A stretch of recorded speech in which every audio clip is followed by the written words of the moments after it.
Assalamu alaikum. Good morning, Adab. I request all the dignitaries to come on to the dais. Honorable Vice Chancellor, the Chief Guest, Guest of Honor,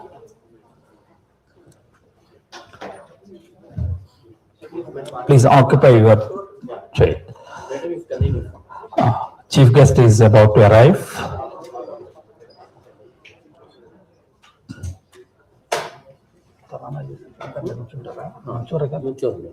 Next,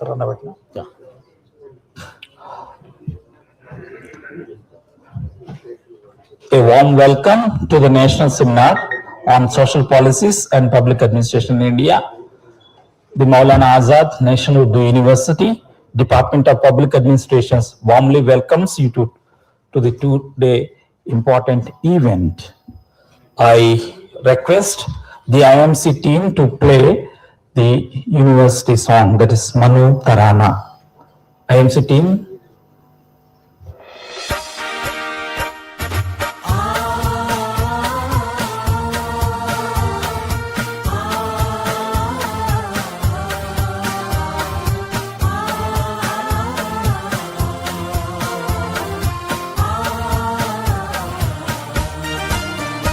ये बाबे शहरे इल्म है उर्दू ज़बान का, ये बाबे शहरे इल्म है उर्दू ज़बान का।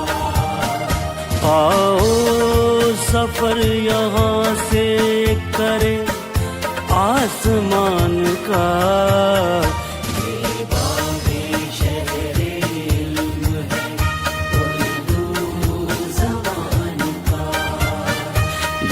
बाबे शहरे इल्म है उर्दू ज़बान का। इल्मो कमाल फज़लो शियारो शूर तक फैली है दिल नवाज महक दूर दूर तक। मिलता यहाँ निसाब है सारे जहान का, ये बाबे शहरे इल्म है उर्दू ज़बान का, ये बाबे शहरे इल्म है उर्दू ज़बान का।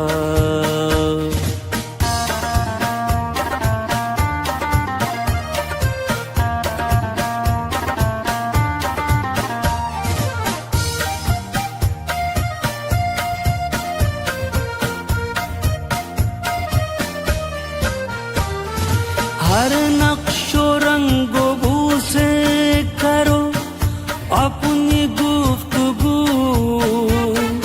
आजाद दरसगाह की है ये भी जुस्तजू।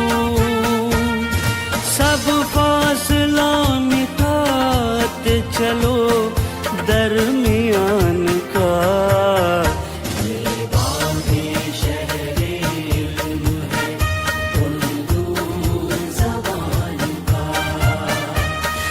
बाबे शहरे इल्म है उर्दू ज़बान का।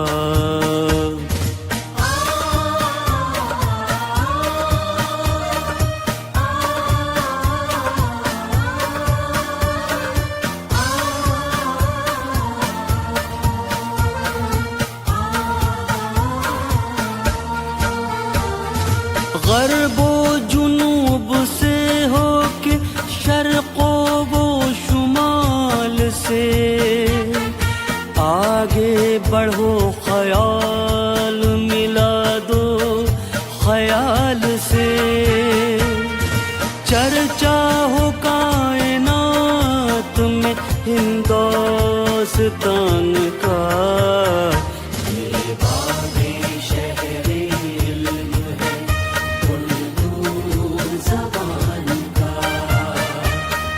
बाबे शहरे इल्म है उर्दू ज़बान का।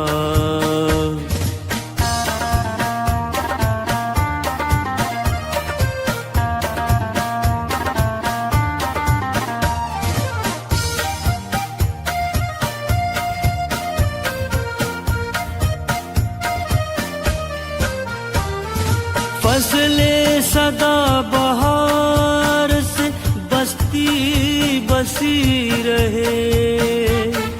मिलकर दुआ करो कि ये खेती हरी रहे। साया रहे सरों पे किसी साहिबान का।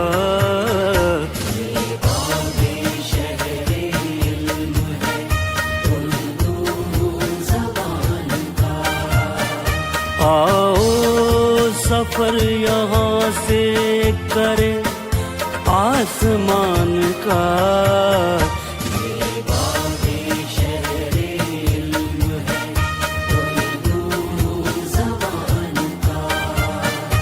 ये बाबे शहरे इल्म है उर्दू ज़बान का।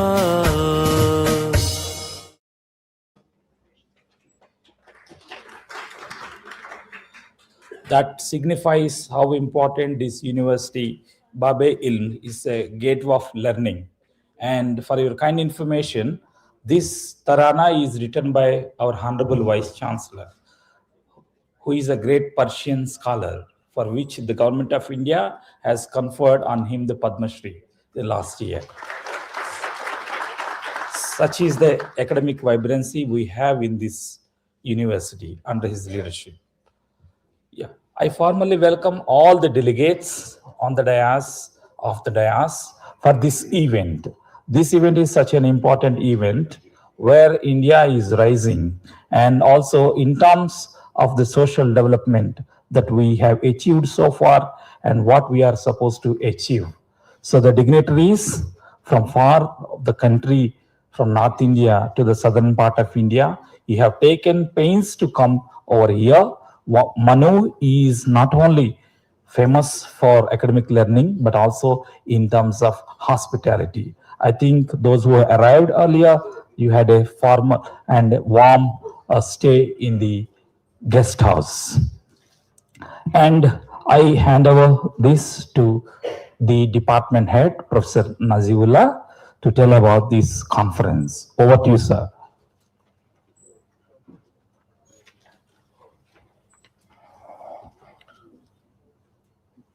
Respected Chairperson, Honorable Vice Chancellor, Sir, and the dignitaries on the dais, off the dais, and all the delegates, participants of the two-day national seminar, on behalf of the Maulana Azad National Urdu University and the Department of Public Administration, I extend a warm welcome to all of you for this two-day purposeful seminar which we are organizing on social policies and the role of public administration in India, Vision 2047. We all know after we have celebrated 75 years of our independence, we are all geared up to the next journey, that is the centenary of our freedom movement, the freedom of the country. So we have a big task ahead, and we know our leadership also aiming big to make India on the top of the world. That is the target of the nation as a whole. So in that bigger task, we, Department of Public Administration, MANUU, also want to play a small role in a way we can, as a academics in the university, particularly belonging to public administration. We all know public administration has a major role in shaping the nation and the lives of its people. This is, in fact, lies on the shoulders of the public administration.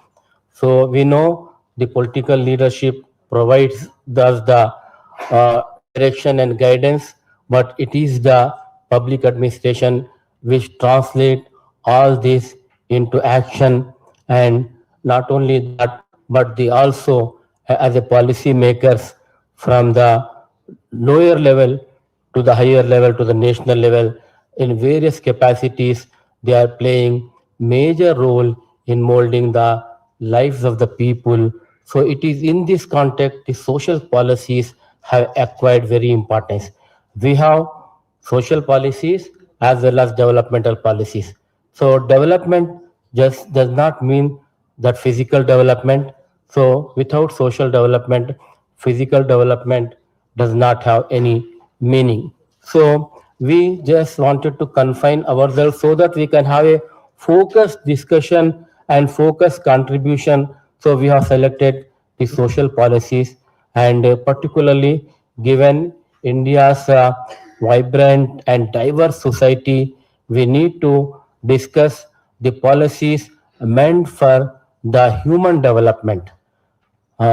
So that is what the task before us for these 2 days, and I'm very fortunate that we have a very able and a very visionary leadership in our university, which guides us particularly towards academic excellence and also research.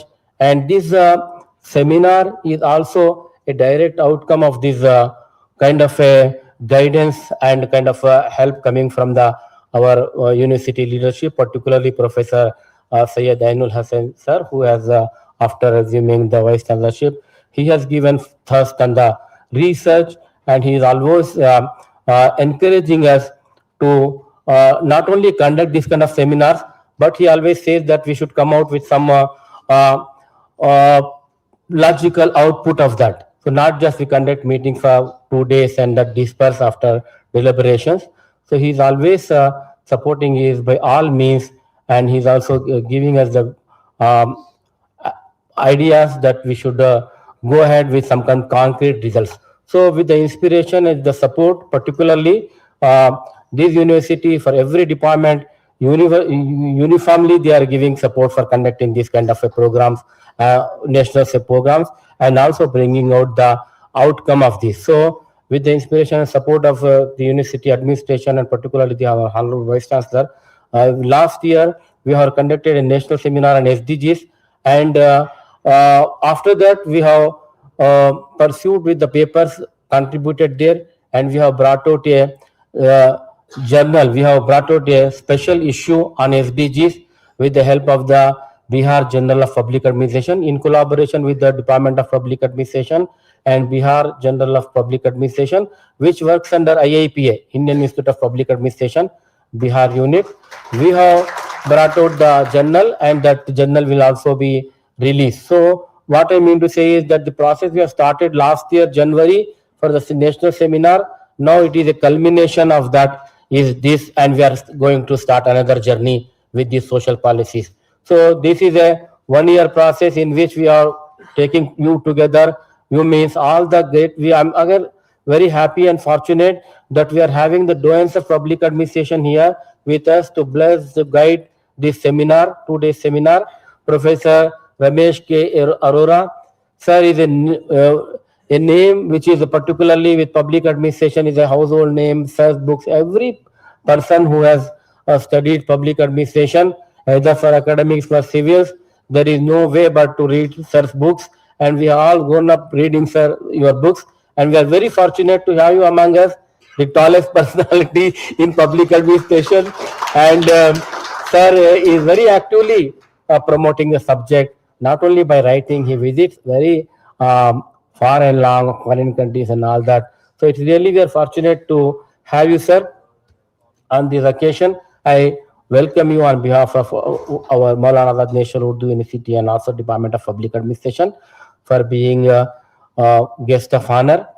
And I also welcome our Dean Professor P.H. Muhammad, who has been a very supportive and guiding force for us, for not only me personally, but also to the whole social sciences. He has been providing a guidance and support for all kind of academic activities. And because of this, a vibrant academic activity atmosphere and academic culture has developed here, which is reflecting in many ways in the sense our university is also entered into NIRF ranking. That is a very welcome thing. And also our faculty are also taking up big projects, and also in a way our university is attracting good number of students. Here in the two things I want to mention, which will not be out of context, if I say that we also take care of social justice and social concerns when we are promoting education among minorities through Urdu medium. So this university, thanks to the efforts of our academic leadership and programs, we have almost achieved parity in gender. That is, 47% students of this university are female students. So that again speaks a lot about this, the progress and the kind of a vision behind this university. And I must also say that because we are discussing social policies, how we will be working for marginalized groups and all that, under the leadership of our Honorable Vice Chancellor, this university has also in a huge recruitment drive. They have taken up fill all the SC ST posts, and one of my friend who belongs to SC ST community, my colleague was telling that so far in all the 25 years of university, whatever appointments have been taken up in these 5 years, particularly these SC ST posts have been filled up. That means this social justice has been also been taken care of by this university very well. So for that, I thank the Honorable Vice Chancellor, and also want to apprise you all that this seminar is also the seminar on social policies and the role of public administration is also deliberating the issues involving in policy making and the role of public administration from the dimension of the human development, social development, and social justice, and how we can take India forward along with its people and all the people. So when all the people progress, then India will progress, because India is not different from its people. There is a good saying in Telugu, Deshamante matti kadu, Deshamante manshulai. It means country means not the soil, not the land.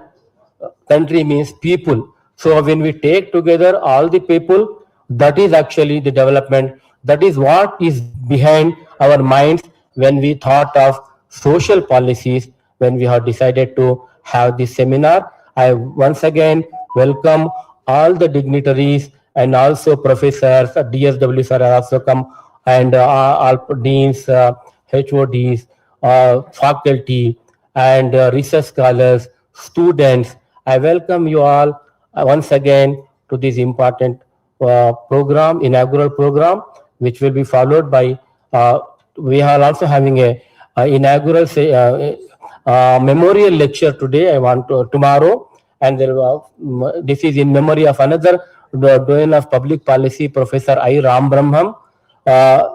He was the professor of HCU and also former Vice Chancellor of Odisha Central University. In his memory, we are having a memorial lecture tomorrow, sir. Then we will also be having book release in this session. So I extend a warm welcome, and I also our another chief guest, Professor Kondru Pushpalila, ma'am. She has been a minister of social welfare, and she has also had public administration background. She has done MA public and MPhil from political public administration, and she was very much interested to interact with the students, research scholars. Then we thought it is the right occasion to have ma'am here. So she is in the traffic. She will come very soon, and I think she will be joining us. I once again welcome all of you, and I request Jivan Kumar to take forward the program. Thank you, Professor. Now we'll formally felicitate the guests. Fatima, I request the Honorable Vice Chancellor to felicitate the chief guest and keynote speaker, Professor Ramesh K. Arora, with a shawl and memento.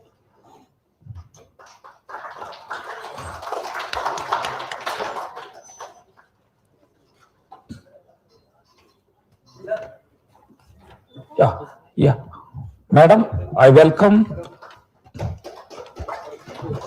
Madam Pushpalila to come and occupy the dais. She was the former Minister of Social Welfare. Please.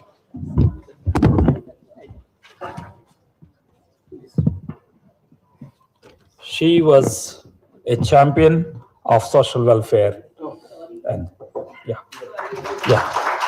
I request the Vice Chancellor to felicitate the chief guest with a memento and also shawl. Madam. Madam Pushpalila. I request the Vice Chancellor to felicitate. And a memento, please.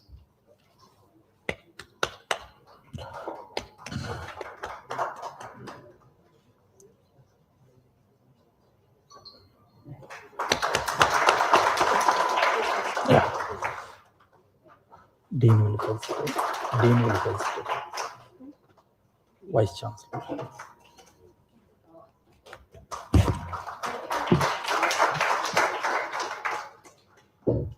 I request the Dean School of Social Science to felicitate the Honorable Vice Chancellor with a shawl and memento.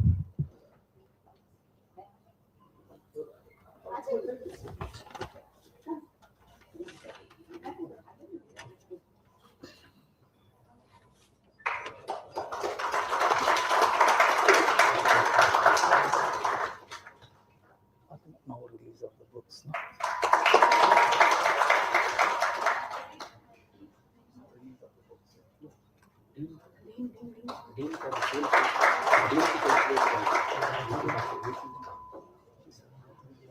I request the Honorable Vice Chancellor to felicitate the Dean.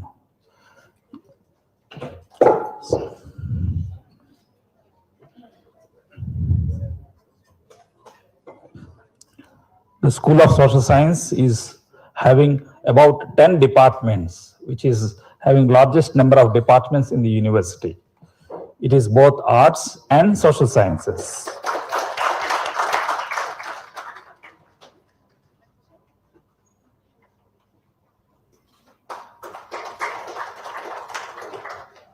Now release of the books.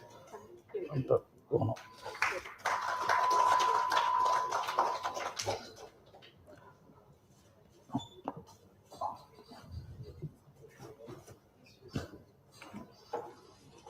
Thank you, the dignitaries, and we are coming to the next aspect of the event. See, usually the seminars goes with outcome. The specialty of this Department of Public Administration is that all the proceedings, deliberations in each seminar would result into an outcome, that too on paper, in terms of a book or book chapters and journals.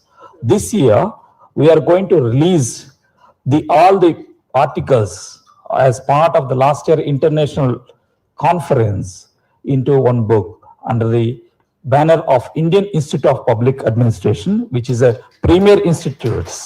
So I request the Honorable Vice Chancellor to release the special issue of Bihar Journal of Public Administration.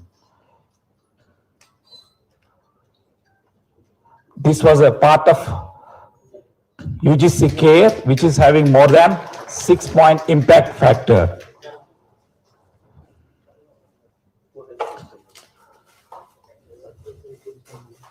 It's part of Indian Journal of Public Administration.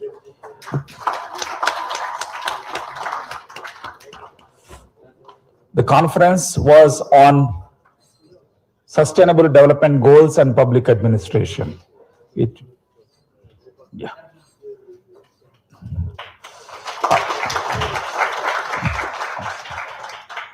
Pan is also there now.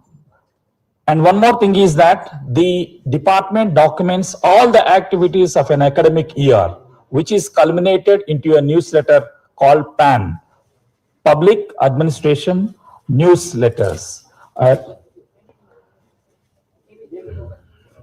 request the Vice Chancellor to release this annual newsletter called PAN, Public Administration Newsletters. It is bilingual, it is in both English and Urdu. And the students and research scholars of the department takes a lot of pains to collect the events in them. So the department is most eventful in terms of academics and also outreach programs. We thank the universities for providing such kind of facilities to go outside the university to reach the communities. When you are going out for a tea break, you can have them with you.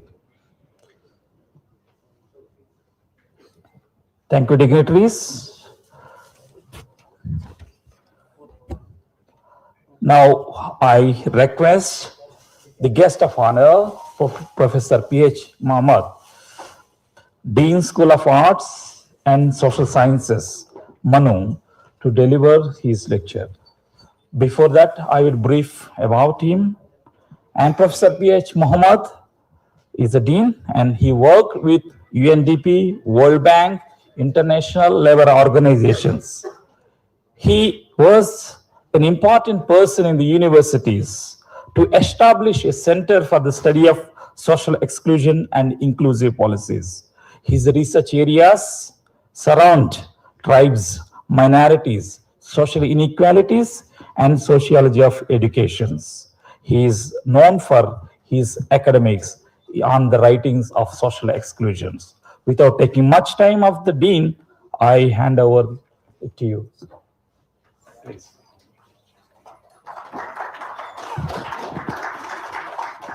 Thank you, Dr. Jeevan Kumar. Thank you very much.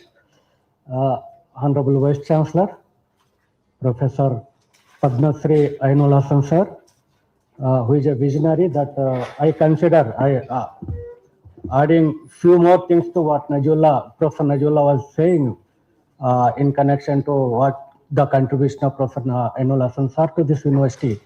In fact, not just academically, not just horizontally, we are growing vertically also. The dream of sir is to figure this university in the better rankings and also with better grade in the all that it is related.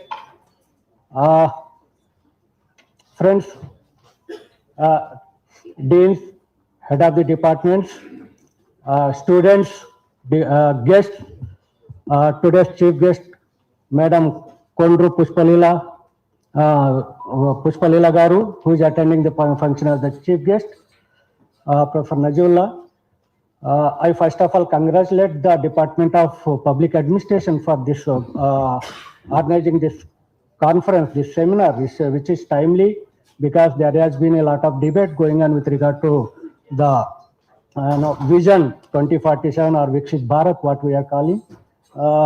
Friends, I think today's seminar being social policies and administration in India, Vision 2047, we have a very senior academician and an authoritarian on the subject matter, Professor Ramesh Arora, who has been invited as the keynote speaker, who will amply focus on the themes and perspectives governing the subject matter and set the tone for this seminar. Thus, having said that, I am not an expert and I don't want to delve much into this subject. However, I have few broken thoughts which I combine them and try to put before you in this context. Friends, as I said, you all know that the Vision 2047 document or Viksit Bharat, Viksit Bharat initiative represents the government of India's ambitious vision to transform the nation into a developed country by 2047, coinciding with the continual centennial of its independence. Then this ambitious endeavor, if you look into the document prepared by the Niti Aayog, it reads, it encapsulated by the slogan, bold vision, brighter future. Apart from mobilizing efforts in the spheres of economic, environment, etc. It also seeks to focus on the ideas of social sector and governance to achieve a comprehensive and sustainable development. Friends, to realize this broad vision, Viksit Bharat, outlines several key objectives also. A primary economic objective is to achieve a substantial GDP with targets ranging from US 30 trillion US dollar to 40 trillion US dollars by the year 2047. The economic expansion is expected to drive a significant increase in per capita income, aiming for levels between 15,000 US dollar to 18,000 US dollars. Socially, also, this document outlines many things. The initiative aims for the ambitious goal of zero poverty, seeking to uplift the underprivileged through inclusive development and financial empowerment, ensuring quality education and health care for all citizens in another paramount objective. Similarly, several national programs and initiatives are integral to this Viksit Bharat strategy. Key among these are Make in India and Atmanirbhar Bharat, which aim to boost domestic manufacturing and reduce import dependence. The Digital India initiative seeks to expand internal access, promote digital literacy, and enhance e-governance also. Also, the Skill India mission focuses on equipping the youth with relevant skills and enhance their employability. Also, friends, we have the PM Gati Shakti master plan aiming to integrate infrastructure projects across several sectors for expedite development. Also, the most importantly, the economic National Education Policy 2020 NEP 2020 introduces transformative reforms in the education sector. These programs collectively aim to create a robust ecosystem for India's development. Given all these, friends, achieving the slated development as part of this Viksit Bharat and balancing the development, taking it to the last person of the society is one concern that lies before the nation, besides evolving social policies reflecting government actions and societal principles designed to improve citizens' well-being, addressing the issues like poverty, healthcare, education, housing, and employment, aiming for greater equity and social justice through programs and regulations that supports vulnerable groups and promote overall human welfare. So, what is important is that the robust economic system that is going to be created as a part of this development model of Vision 2047 need to encompass strategies for economic security, social protection, and improving living conditions of all. However, friends, what I feel is that growth or development or inputs required do not occur in vacuum.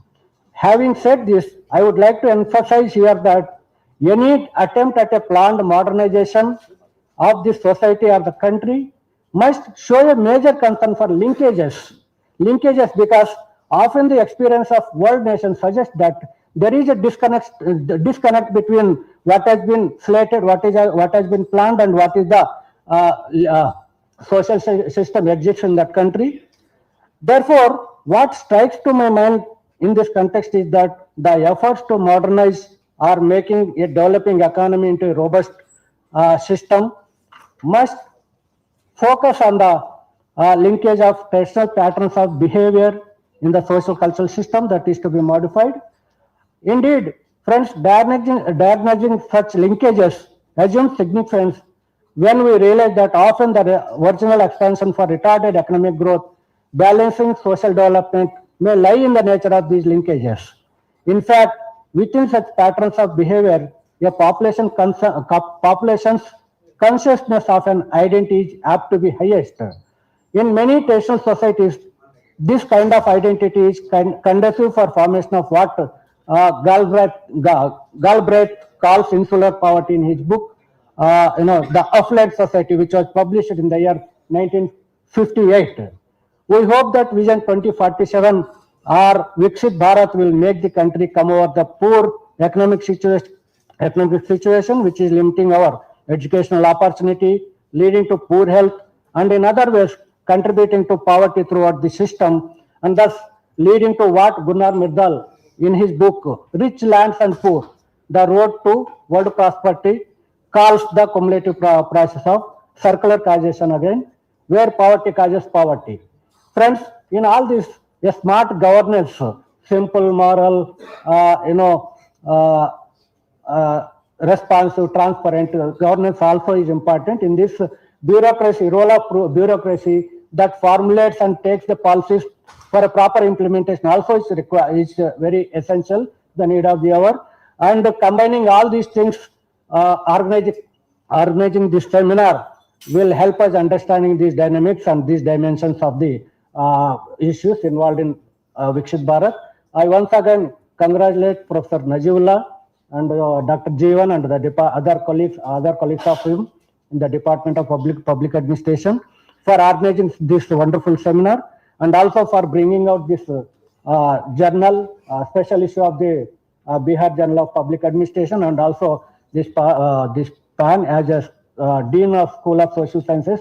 I appreciate their efforts, and I also look forward for such more efforts from the department, from other departments also. Thank you one and all. Thank you very much. Thank you, Professor P.H. Muhammad, for setting the context. It's true that how development policies will have an impact on uplifting the conditions of the marginalized. And policies are as good as they are implemented. And every policy that we implement must reach out to the common man in the village. So with this, I move on to the next agenda for today.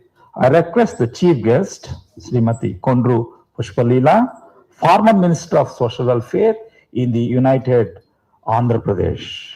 I read out her brief profile. Without reading it, I can easily tell that she is both a theorist and also a practitioner of public administration. She is first an academician. She was a lecturer both in political science and public administrations. Probably having taught for many years, she wants to see how she can be part of the public policy making. That's how she was given the Minister of Social Welfare in the United Andhra Pradesh. She was a champion of women's rights, Dalit rights, worked on the committees on labor issues and the children. So she volunteered to work with more than 50 civil society organizations that work on the social issues. That itself will show how important she was. I think more than I speak, if she speaks, that is more better. I welcome you, madam. Please come on to the dais.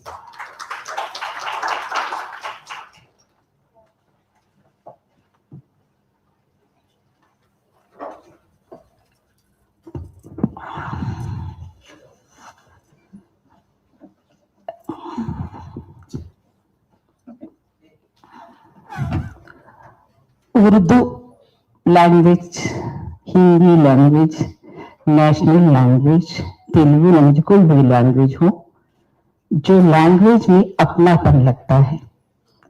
Urdu university ऐसी चीज है कि उर्दू के लिए नहीं, देश की जो भी है माइनॉरिटी के एजुकेशन के लिए आज इतना बड़ा यूनिवर्सिटी बनाया और इतने लोगों का, प्रोफेसर्स, डीन्स, इंटेलेक्चुअल्स, इतना बनने का एक इंस्टीट्यूशन की जगह इतना उन्नति स्थान पे चले गए।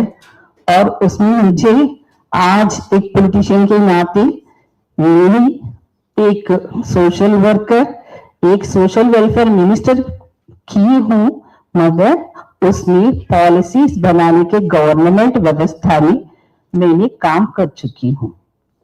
तो इसलिए मेरा स्टेज पे जो भी है, नाम नहीं लेते हुए महान लोग हैं, उनके लिए सब लोग तालियां देना पड़ेगा। कि वीसी साहब जो भी है ये इतना आसान नहीं है वहां बैठना। और यहाँ पर जो भी मुझे इनवाइट किया है वो जो भी महान है, जो पहचान रहे थे ना सही लोगों को, वो सही पर्सन ही पहचानते हैं। इसीलिए मैंने पॉलिटिशियन से ज्यादा जब मैं लेक्चरर थी इस लाइफ में मैं बहुत एंजॉय कर चुकी हूँ। देश में आज सिटीजन का इतना, जो सिटीजन रहते हुए कॉन्स्टिट्यूशन जो जितने लोग पढ़ा है, मुझे हाथ उठा के बोल सकते हैं क्या पूरा कॉन्स्टिट्यूशन कौन पढ़ा है? पब्लिक एडमिनिस्ट्रेशन स्टूडेंट्स ही पढ़ सकते हैं, बाकी कोई नहीं। Really political science and public administration जो भी पढ़ा है, समाज को पढ़ने का इजीएस्ट चैनल्स है अपन।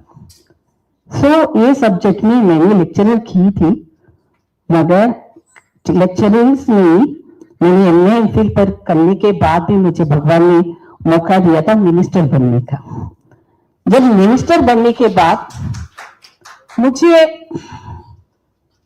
मैं हिंदी में क्यों बात कर रही हूँ, पहली डायलॉग में बोली थी अपनापन लगता है हिंदी में बात करने में, ज्यादा मेहनती भाई है।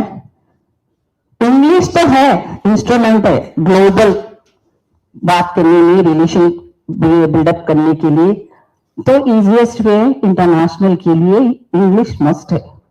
मगर जो हिंदी भी उतना ही कम नहीं है, अपन देश भर में आज कंफर्टेबली समझ सकते हैं वो हिंदी और उर्दू लैंग्वेज। उर्दू थोड़ा सा बुकिश लैंग्वेज, थोड़ा कष्ट होगा, मगर हिंदी जो है ना आसानी में समझ सकते हैं। जैसे मैंने लेक्चरर किया था, मेरा एक्सपीरियंस है, मैंने सिलेबस कंप्लीट नहीं की थी।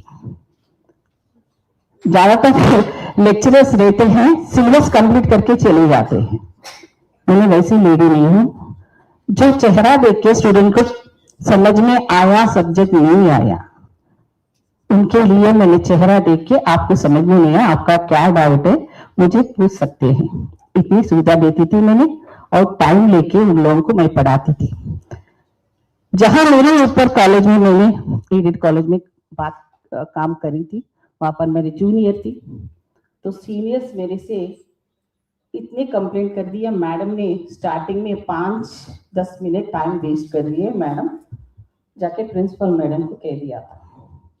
मैडम ने कुछ नहीं कहा था मुझसे, उन्होंने आके डोर के बाजू, पता नहीं मुझे नहीं मालूम था, ऑब्जर्व करते थे, उन्होंने आके चली जाती थी। मैंने पढ़ाने का तरीका अपना लिया कि बच्चों को पढ़ाने का माँ के जैसा। एक बार बचपन में हम लोग पढ़ लिए थे, अभी भी नींद में भी उठाए तो उस टाइम का पढ़ाई हम लोग अभी भी याद है हमारा। सिलेबस कंप्लीट करे सो लेक्चरर्स का मार्क्स देके तो कंपेयर करे तो वो ऑल सब्जेक्ट में फेल हो गया। मेरा सब्जेक्ट में 60-70 वाला नहीं है, 90% मार्क्स आर्ट्स में लेके आए बच्चे मेरा। तो प्रैक्टिकली एजुकेशन को कंप्लेंट जो बोलते ना कंटेंट समझ में आना चाहिए और इजीएस्ट वे में समझना चाहिए। और प्रोफेसर्स भी और एजुकेशन सिस्टम में वैसी प्रोफेसर्स वैसी टीचर्स रहना चाहिए। अदरवाइज सिलेबस के कंटेंट बोला तो बट्टी मार के चले जाते हैं बच्चे, वो नॉलेज नहीं रहता है। आज पॉलिसीज के सब्जेक्ट में मुझे इतना इंटरेस्ट क्यों है कि मुझे बुलाने का और इधर आने का मैं शेयर कर सकती हूँ कि एग्जीक्यूटिव बॉडी पॉलिटिकल जैसा डेमोक्रेसी सिस्टम में 4 विंग्स काम करते हैं ना, judicial, executive, policy makers, politicians. तो ये लोगों में अभी कोऑर्डिनेशन नहीं रहेगा ना तो पॉलिसी इम्प्लीमेंटेशन नहीं होगी। जब पॉलिटिशियंस हम लोग रहते हैं ना, हम लोग किसके लिए काम करते हैं? वोट के लिए काम करते हैं, जो भी पार्टी होने दो। जैसा पब्लिक को पॉलिसीज लगाते हैं अपने फायदा के लिए, वोट डलवाने के लिए, मगर वो पॉलिसी कितना बिलो पॉवर्टी वालों को ऊपर लेके आता है, इकोनॉमिकली, फाइनेंशियली वो लोगों का ग्रोथ। और एजुकेशन पॉलिसी भी इतनी वरिष्ठ व्यवस्था है, मैं तो देख चुकी हूँ। और एजुकेशन में दिल्ली लेवल पे कॉन्फ्रेंस में भी जा चुकी हूँ, बहुत सारा एजुकेशन पॉलिसी बनाने वाले से में भी मैं बात की थी। मैंने जो एजुकेशन के लिए आज कंपेयर करें तो पिछले 12 साल पहले 11% से ऊपर था फंडिंग एलोकेशन, आज 2% एलोकेशन हो गया एजुकेशन में। मतलब अपन को पढ़ाई दूर करने का व्यवस्था बन गया। आज एजुकेशन से लेके इकोनॉमिकली ड्रॉप आउट्स भी, एजुकेशन में लिटरेसी रेट भी आज बढ़ने से वजह घट जा रहे, बिकॉज पब्लिक के लिए जो भी पॉलिटिशियंस रहते वो वोट आने के बाद, जीतने के बाद उनको पब्लिक का इंटरेस्ट नहीं रहेगा, डेवलपमेंट नहीं देखेंगे। चाहे मैं पॉलिटिशियन हूँ, मैं मंत्री भी कर चुकी हूँ, मैं एक पार्टी में भी काम कर रही हूँ, मगर मैं डायरेक्ट बोल सकती हूँ, मुझे किसी से डर नहीं। मैं किस काम के लिए आई हूँ वो काम को सही तरह निभाने वालों को मैं देखती थी और इतनी सडनली सरप्राइज करती थी as a social welfare minister. अगर कोई गलती करती थी ना उस टाइम में, उनको उसी टाइम में मैंने उसको सस्पेंड कर देती थी। मैं वैसा सिस्टम में मैंने काम की थी। मैं इसीलिए मेरे को जो बच्चे अपन का बच्चे है जैसा मानने वाला, वो हॉस्टल का बच्चे जो भी हो अपन का बच्चे जैसा मानने वाला, एजुकेशन सिस्टम को ऊपर लेके आने वाला आज तक कोई भी नहीं है। मुझे नहीं लग रहा है एजुकेशन आज ग्लोबलाइजेशन में अपन फाइट कर रहे हैं, इंटरनेशनल कंपटीशन में जा रहे हैं अपन का बच्चा, मगर आज देखे तो क्या है अपन का हालत। ये एजुकेशन पॉलिसी है, आज एग्जाम्पल है, चाहे सरकार जो भी हो, एक कोलिशन गवर्नमेंट, एक मेजॉरिटी गवर्नमेंट। जब कोलिशन गवर्नमेंट रहती है, पब्लिक के लिए पॉलिसीज इंप्लीमेंटेशन करने के लिए अच्छी व्यवस्था में जा सकते हैं, मगर मेजॉरिटी गवर्नमेंट जब बनती ना, टू डेंजरस है। चाहे वो सेंट्रल होने दो, स्टेट होने दो, क्योंकि सेंट्रल गवर्नमेंट की स्टेट में जो भी विंग्स रहते हैं, सेंट्रल के हाथ में जो पावर्स रहते हैं, वो पावर्स से स्टेट गवर्नमेंट तक जो पार्टी डिफरेंसेस में फंडिंग एलोकेशन ठीक से नहीं होता है। फॉर एग्जाम्पल टैक्स पेयर्स है, अपन रोड टैक्स पे कर रहे हैं, यहाँ पर स्टेट गवर्नमेंट का टैक्सेस अपन पे करते जाते हैं, मगर सेंट्रल गवर्नमेंट जो फंड अपन स्टेटों को देने का है वो ठीक से अपन को नहीं देते। उससे क्या होता है, बजट एलोकेशन ठीक से नहीं होता। चाहे इकोनॉमिकली ग्रोथ अपन देखे तो, जीडीपी रेट देखे तो, कंपैरेटिवली आज 1 रुपये का रेट इतना गिर गया है। रेट गिर गया मतलब क्या है, इकोनॉमिकली अपन वीक है, स्ट्रॉन्ग है, सोचने की बात है। आज इतना है देश में, अपनी फैमिली के लिए, अपने के लिए, मेरा घर चल रहा है, मैं अच्छा हूं, बस सोसाइटी के लिए किसी को इंटरेस्ट नहीं है। अगर मेरे जैसा कोई पूछेगी, मैं एनिमी बन जाती हूँ, फिर भी मैं नहीं डरती हूँ, क्योंकि अगर फाइटर्स समाज में रहना चाहिए सही प्लेटफॉर्म में, जैसे पार्लियामेंट हो, असेंबली हो, बिलो पॉवर्टी वाला वो पार्लियामेंट में रहना चाहिए, असेंबली में एमएलए से बन के आना है। तभी अपन का जो समाज equally economically, educationally, financially growth रहने का उनको रहता है। मगर आज जो है ना पूरा कैपिटलिस्ट का हो गया, कैपिटलिज्म का हो गया। जो इन्वेस्ट करते हैं वो लोग टिकट्स ले रहे हैं, वो लोग फायदे के लिए आ रहे हैं और एमपीज बन जा रहे हैं, मंत्रियां बन जा रहे हैं, खुद का देख ले रहे, फिर पब्लिक का छोड़ दे रहे। ये पॉलिसी इंप्लीमेंट करने वाला ब्यूरोक्रेट्स कोऑर्डिनेशन मंत्रियों से नहीं रहते। मैंने फेस की थी, मैंने कलेक्टर्स आता है, जब पॉलिसी मेकिंग अपन पॉलिसी कैबिनेट में करने के बाद, जो नया पॉलिसी लेके आने के बाद पब्लिक में डालने से पहले कैबिनेट में चर्चा होते हैं मिनिस्टरों के साथ, फिर पब्लिक में जाना है। उसको इंप्लीमेंट करने के लिए किसको देते हैं, ब्यूरोक्रेट्स देते हैं, आईएएस ऑफिसर्स को। अगर आईएएस ऑफिसर वो स्टेट का सही लोग नहीं रहेंगे तो ऑटोमेटिकली इंप्लीमेंटेशन नहीं होगा। गवर्नमेंट पॉलिसी को वो लोग फेल्यूर करने में, टिक्स में ठीक अंदर लेके जाने के नीचे तक जो लास्ट पर्सन रहता है पॉलिसी का। आज भी इंडिपेंडेंस आके 75 इयर्स हो गया कि शर्मिंदगी की बात है कि अपन का ग्रोथ रेट रोज रोज गिर जा रहा है। आप तो एजुकेशनिस्ट है, पॉलिसीज के बारे में आपको मालूम होगा। पॉलिसी इम्प्लीमेंटेशन अगर रिपोर्ट मांगेंगे तो आज समाचार हक है, अपन का रिपोर्ट भी मांगे तो भी नहीं मिलेगा।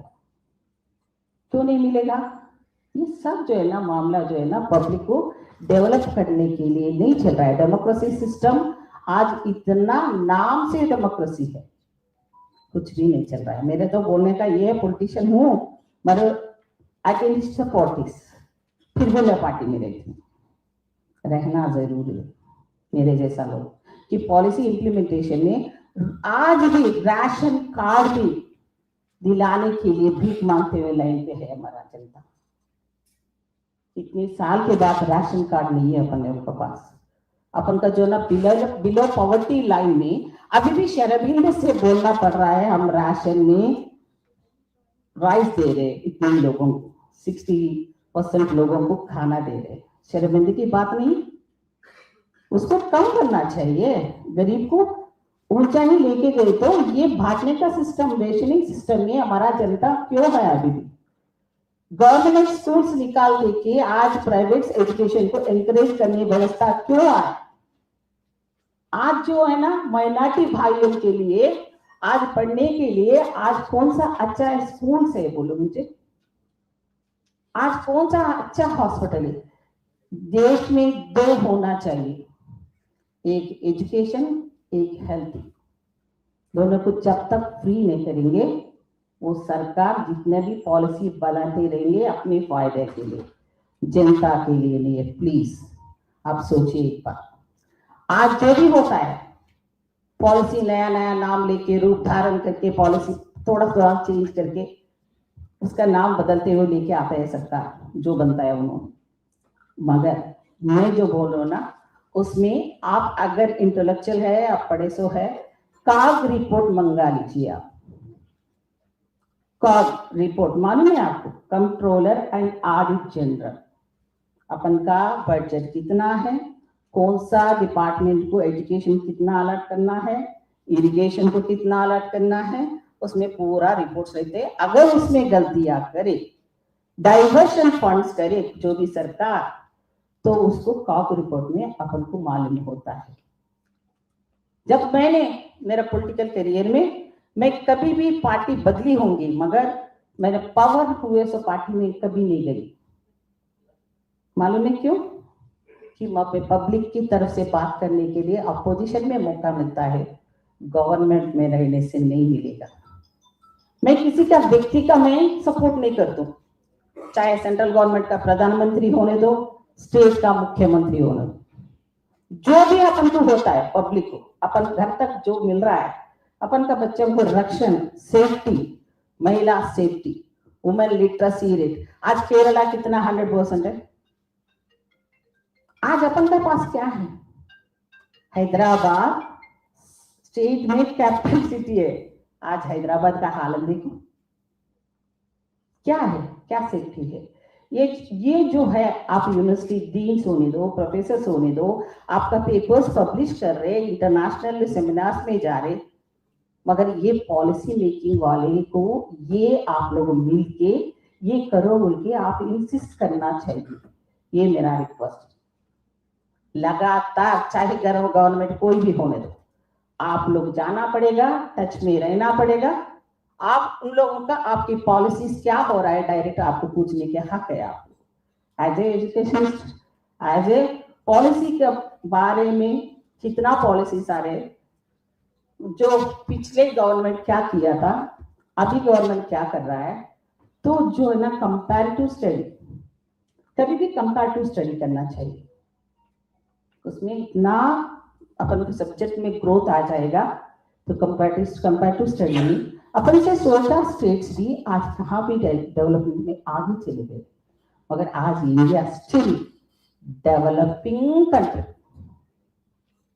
सोचो था हिरोशिमा नागासाकी के ऊपर बम डालने के बाद भी वो लोग आज ग्रोथ रेट में कहीं की चले गए। अपन का इकोनॉमिकली स्टेटस देखो तो आज रुपए का रेट से लेके आज हमारा ऊपर किसी देश के लोग ने अमेरिका जैसा वीटो पावर देश वालों के हाथ में, डॉलर के हाथ में, अपन का व्यवस्था में अपन चले गए। क्या जरूरत है क्या अपन को डॉलर?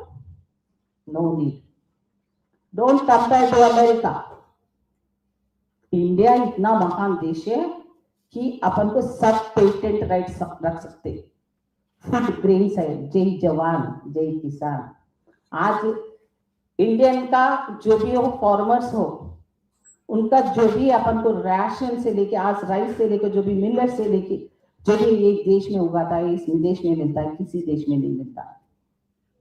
अन्नदाता नहीं है, अन्न देने वाला, वर्ल्ड को देने वाला इंडिया है। मगर इनको नेग्लिजेंस करते हुए आज सरकार जो भी आ रहे हैं, पॉलिसीज नाम का वास्ते पॉलिसीज, इम्प्लीमेंटेशन 0, 1%, 2% ग्रोथ रेट।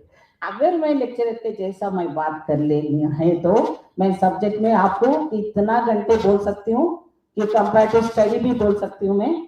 मुझे पॉलिसीज के टाइम में, मैंने यूएस में भी मैंने लेक्चर दी थी, मैंने लीडरशिप के बारे में होने दे सकते हैं, वहां पर भी टाइम का रहता है। इंडिया भी पंक्चुअल रहना है, पार्टी के लिए नहीं तो सब उसमें लेने हैं।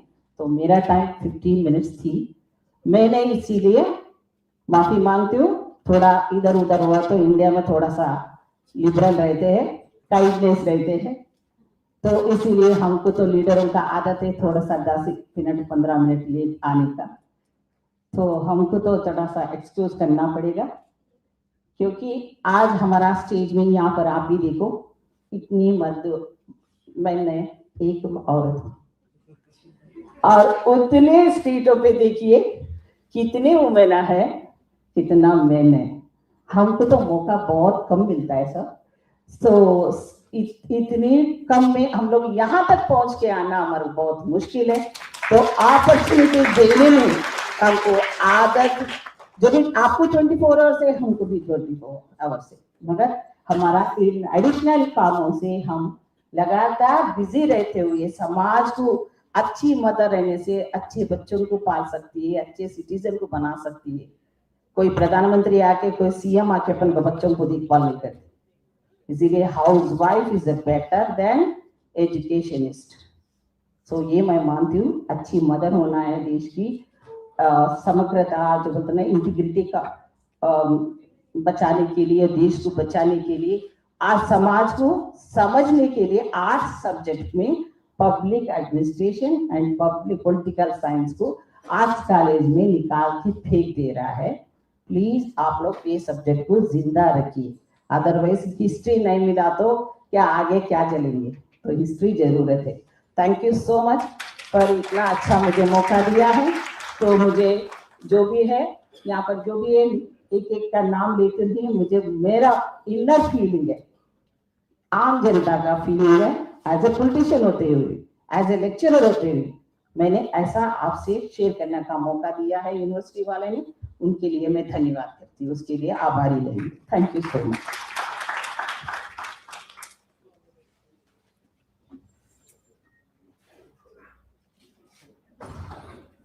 Thank you, madam. Thank you for your remarks. For your kind information, this university takes special care about the enrollment of the girl. I think I am a new entry to this university. Last year I joined. If I go by the reports that we have on the last foundation day on January 9th, I think from 27% of the students, it has gone up to 47.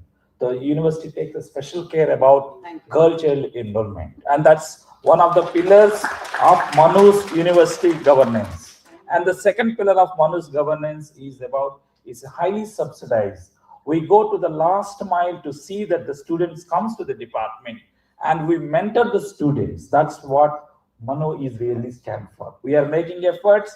I think we will become part of nation building in terms of bridging the gap between the policy and practice in education. Thank you so much. And then a round of applause for her because she is a period practitioner and policy makers. And now we are all waiting for the doyen of the public administration who needs no introduction. All the generation of the second public administrative teachers are under his guidance. He is none other than Professor Ramesh K. Arora. In personality, he is gigantic. In subject to, he is gigantic. Why should I spend much time than giving him? I introduce Professor Ramesh K. Arora. Ramesh K. Arora is a bright scholar. He is a Fulbright scholar. If I am not wrong, he is a student of an administrative thinkers who study Fredericks. And he has the largest number of YouTube followers, not only an academician, but he's also a personality development expert. If you type in YouTube Ramesh K. Arora, you will get all his videos. And with this, I welcome Professor Ramesh K. Arora at this age, who could travel, and you will be listening to him. Over to you, sir.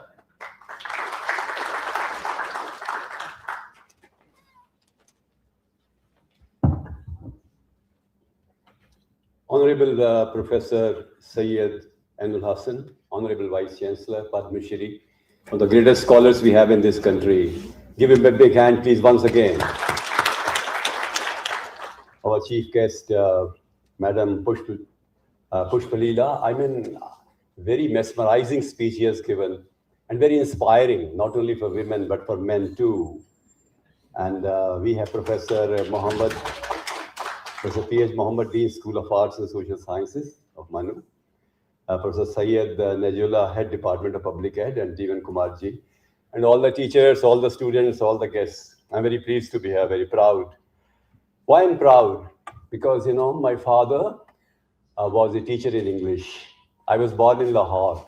I was brought up in Punjab in the first few years of my life, and my medium was Urdu. When I came to Udaipur, Rajasthan, again, it was Urdu medium.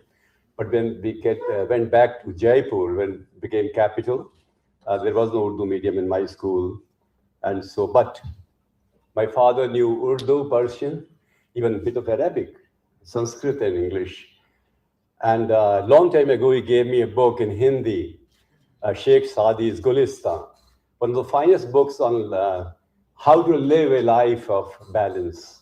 Two of his books are very important, but Gulistan gives you a tremendous amount of learning on how to live and how to have a balanced life. Hindi बोली ना madam ने, तो मुझे भी थोड़ा जोश आ गया कि मैं भी उर्दू हिंदी बोल दूं.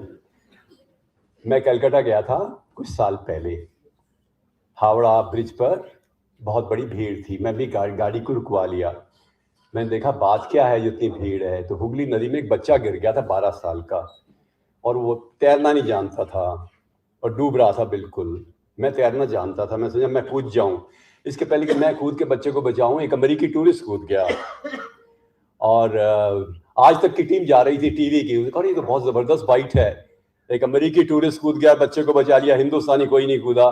तो उसके पास माइक लेके चला गया वो बंदा, जो कैमरामैन था और साथ ही में उनका रिपोर्टर था, कि so why is it so that nobody from India jumped into the water but you did. Do you want to say something, कुछ कहना चाहते हैं आप?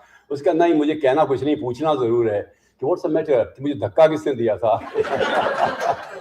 तो जिसने भी आपको धक्का दिया हो इस मानू में आने के लिए, उसको धन्यवाद जरूर दो. जोरदार तालियां से.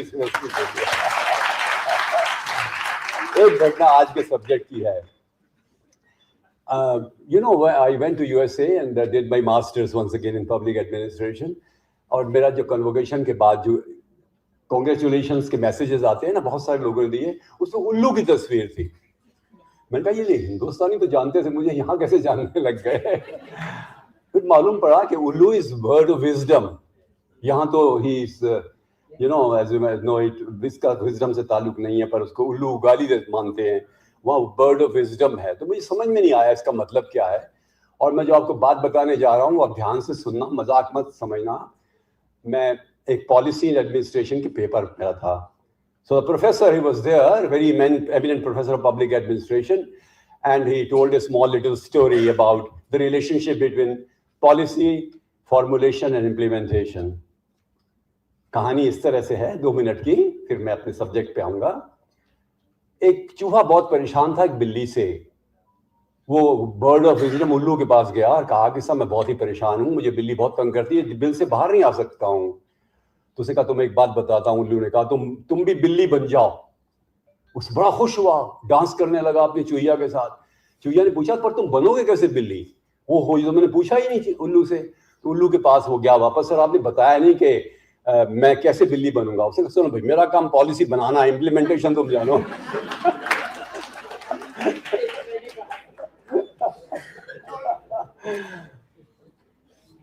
Maulana Azad, you know, I read his book, India Wins Freedom, long time ago when I was a student, got in 1958. He was born in Makkah, 11th November, as you know. And that is a National Education Day. And he died at the age of 69 in Delhi. And he was a great, great educationist, the first education minister of India. And I'll give you only two quotations from Maulana Azad, in whose name this great institution stands. And all young people should try to understand the value of these quotations given by Maulana Azad. He said, to succeed in your mission, you must have single-minded devotion to your goal. You know, we generally fritter our energy in doing lots of things, multitasking and all, but we lose sight of our goal. He said, do this. And then one beautiful quotation from Maulana Azad. Do we not realize that self-respect comes with self-reliance? Viksit Bharat believes in self-reliance, the goal of 2047, when we'll be 100 years old as a nation. As a nation, of course, in the modern technology. So that's wonderful. I have only a few ideas. I've been given 30 minutes, 5 minutes are already over. So let me try to say a few things which may be of some use to all of us. How a policy is formulated. First, we have vision and mission. Then we do need assessment. And then priorities are fixed. Then policies are made, draft policies are made. There are alternative policies. You have to select one. Some good points of one policy may be useful for the policy B. And so there is compendium of all the important and useful ideas of various policy position papers. We call them position papers. They are compiled and collated. Then there are sub-policies. To implement a policy, you should have sub-policies. And for that, then there are programs. And programs are really in big number. Would you believe it when I tell you that today in India, there are 4,570 development programs in India. Count all the programs of the states. And central government programs are 590. Huge number. A lot of duplication will be there. Confusion will be there. But even then, I tell you, whatever we have done in this country, credit goes to all the people, all the thinkers, all the scholars, all the scientists, and of course, our all administrators and our political leaders. They have done really remarkably well. But today we are finding that there is a new esteem, self-esteem in this country among people. I've been visiting, and our Vice Chancellor Saab and other people have been visiting abroad quite a few times.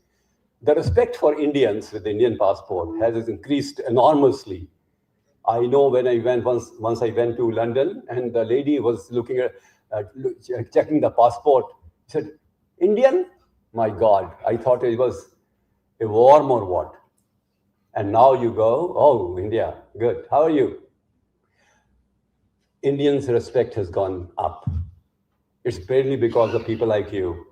My humble submission is Maulana Azad University should have all people, teachers and students and research scholars, who believe in developing not just a Viksit India, but a Viksit human being. Every person should become developed. Maulana Azad mentioned that there should be a holistic view of education.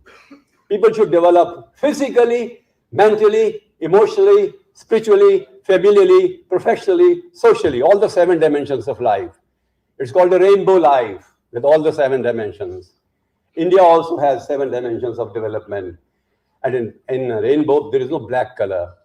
So you shun all thoughts of conflicts, shun all thoughts of disparities and differentiations.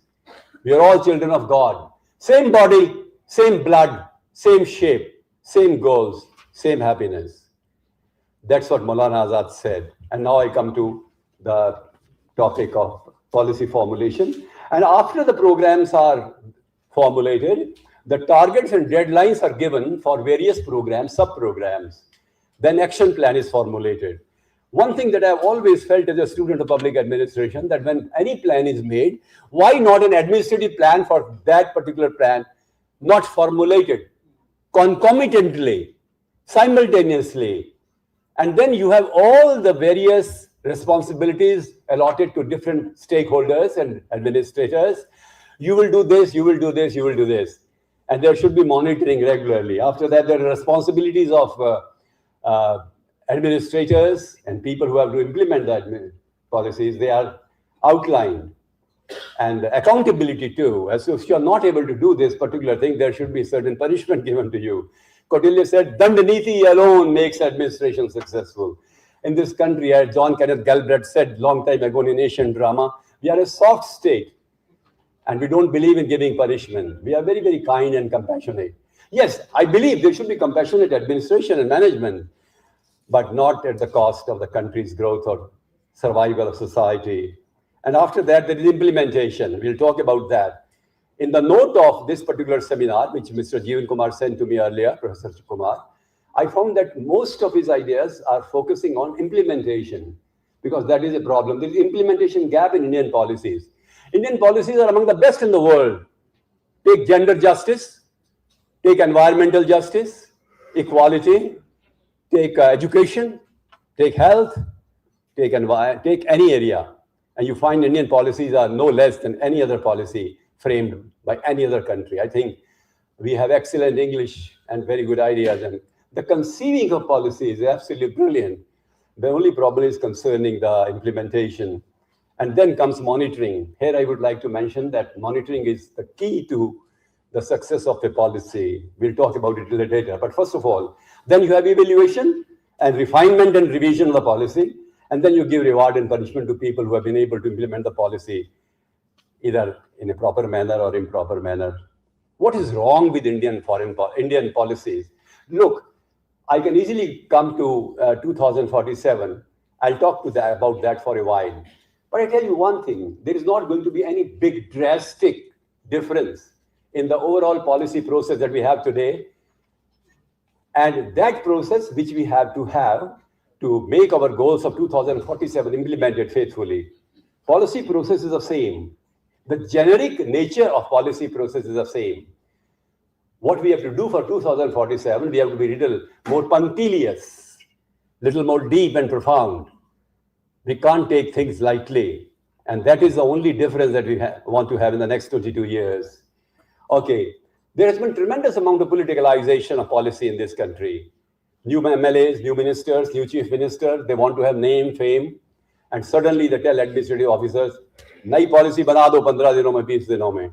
And quickly it is formulated and designed without looking at the rather ramifications of policy. So we are generally in a hurry. And the political compulsions are more important than the administrative requirements. Then political populism is rather bad. So our policies are sometimes ad hoc. They are whimsical sometimes. And what happens is already a policy is there and we make a new policy. It happened in one of the states I know, there was a women's policy made by one chief minister. And then it was doing well. Then there was a BJP chief minister. He was from Congress. Very good man. After BJP, there came another chief minister. Same chief minister got a chance to rule over my state. And recently, of course, a few decades ago. And he ordered that a new women's policy should be designed. That happened to health policy, national health policy. The national health policy of 1983 was designed so quickly that ultimately in 2017, new policy had to be crafted of national health policy. And that has still not been implemented. I brought a full paper on national health policy for this seminar, but to half an hour is not sufficient to talk about any particular policy. But why do you do so things rather and shabbily, haphazardly? Why should it be done? Henry Kissinger, who was the Secretary of State of USA and also National Security Advisor in USA, he was responsible for making lots of policy, approving lots of policies. US-China relations, US-Russia relations, US-Iran relations, US, Middle East, US and India. And you know what will happen? there will be policy paper, position, complete detail. A man of the foreign Department of State, that is Foreign Ministry, will come and give a policy. And Kissinger will keep it on the table. Come to and meet me day after tomorrow. By that time, I would be able to look at the policy. Kissinger would say. And then, sir, कुछ लोग mobile देख रहे हैं. बड़ी मेहरबानी है ना देखें तो बड़ी कृपा होगी आपकी. So the man will come 2 days later. And what Kissinger will say, I have seen it, but I think some reforms are possible still, and you can do them. Let us meet day after again. The man would come with a policy. He would be given another 2 days. Kissinger will say for the second time, I know it's improved, but let us look at it this aspect. Perhaps you covered? And then the policy will be redesigned by the same person. And only then Kissinger will have his own advisors in the National Security Council and take time to look at each and every aspect, each and every sentence of the policy. That is how policies are made. I mean, you can't really roughshod over the process of policy formulation and come to a policy which is only rather giving you your own goals and necessities, priorities are there. So my humble submission is when we make policies, there should be rigor. You know, a very interesting point about Russia, a Russian scholar said, when a bureaucrat makes a mistake and continues to make it, it becomes a policy. I mean, that is Russia, not India, by the way.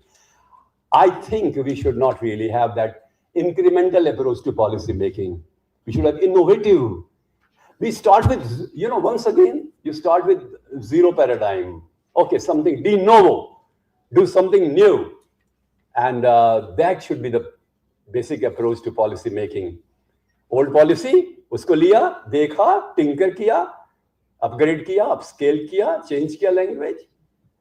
I mean, no, this should not be done. We should be very rigorous in policy making. My humble submission is that all these policies are freebies. सब कुछ मुफ्त में मिल रहा है.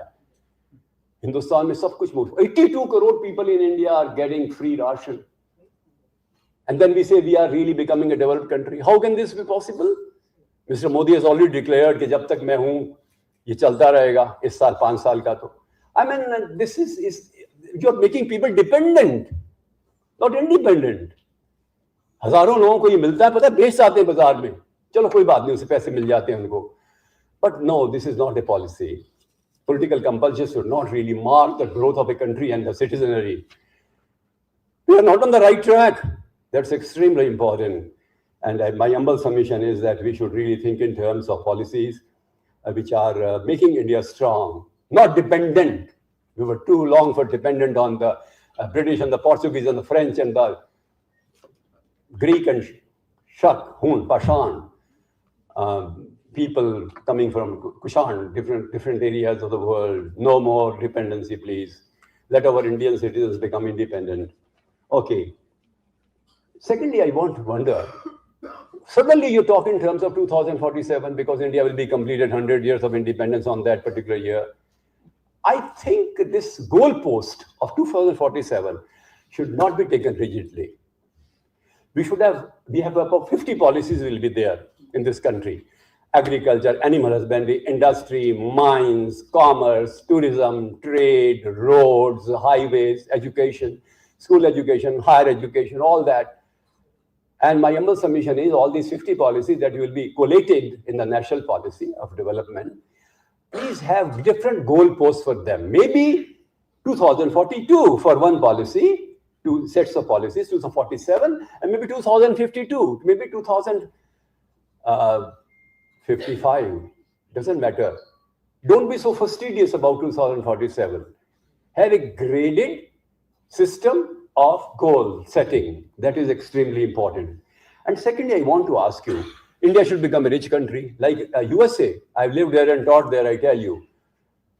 Indians are far, far superior human beings than all these white countries you see in Europe and America. Far better people are in India. We are human beings. We are family-oriented people. We have compassion. We have consideration. We have brotherhood. We care for each other. We know each other. We love each other. Despite all these political news that you find in newspapers, India is still one. My best friends today are Muslims, but I don't know whether they're Muslims or Hindus, because I mean, there's no difference between one religion and another. Discrimination I've seen in USA, but I tell you one thing, we are the best. So you want to become a rich country. What type of rich country? Like China, where you throttle the freedom and dignity of a person? Or like USA, where still there is tremendous amount of poverty, and the black people and Puerto Ricans and Hispanics, they don't have those rights and privileges which whites have, particularly the Anglo-Saxon. No, I don't want to be a country like USA or China. I want to be an India model of development. I have my own values, my own legacy, my own culture, my own history. And I think I would like to have a country policy which will be in tune with my goals. That is extremely important. Now, let us not talk about 2047 only. So suddenly you are jumping to 247, 2021 to 2020, 47. My humble suggestion is do backward planning. 2047, then have a planning for 2045 to 2047. Another 2042, 2045. Have 3 yearly little small groups of years, and these the blocks of years that you have for your own manifestation of goals and their implementation will make you realistic. What do you want to do in the year 2046, 45, 44, 43, 42? Such detailed planning is needed, very detailed planning. And then you might wonder, why are we jumping about 2047? Why not? We have to be ambitious, adventurous also. I tell you one thing, remember one thing, having low goals is a crime, but failure is not a crime. Even if I fail, you fail in not having all the goals of 2047 implemented. Doesn't matter. Not failure, but low aim is a crime. I'm glad that this whole country is today standing behind a 2047 paradigm. But country will be developed. For that matter, I must say, all states must have their plans for Viksit Telangana, Viksit Andhra, Viksit Kerala, Viksit Tamil Nadu, Viksit Karnataka, Viksit Uttarakhand, Viksit Manipur, Viksit Rajasthan. And these policies of all the states should be aligned, collated, coordinated with a central policy. Then further, all institutions and ministries should have their own plans. MANUU will have its own Viksit MANUU plan of 2047. Andhra will have its own. Telangana will have its own plan. CSIR will have. And an organization in the field of atomic energy or space research will also have a plan for 2047. Each panchayat should have a plan for 2047. Only then we will be able to achieve the great goal. It's significant. So we want an idea of a new India where people are not running after government jobs. You know, one thing very, very interesting, I must tell you, that for the year 2021 to 2024, 2.20 crore applications were there for central government jobs in India. And do you know how many of them cleared? 0.35%. 0.3, less than 1%. Rest of them did not succeed. What will happen to them? Think of an employment policy first. And employment policy does not mean creating more government jobs now. It's not very great news to say that all the startups in India have not succeeded. Some of them not succeeded at all. But that's the only way. Let small business, let small and entrepreneurship should develop. And that will be really good.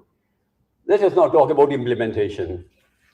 And that is administrative transformation. Remember one thing, the country which is administratively developed will only become developed. That alone will become developed.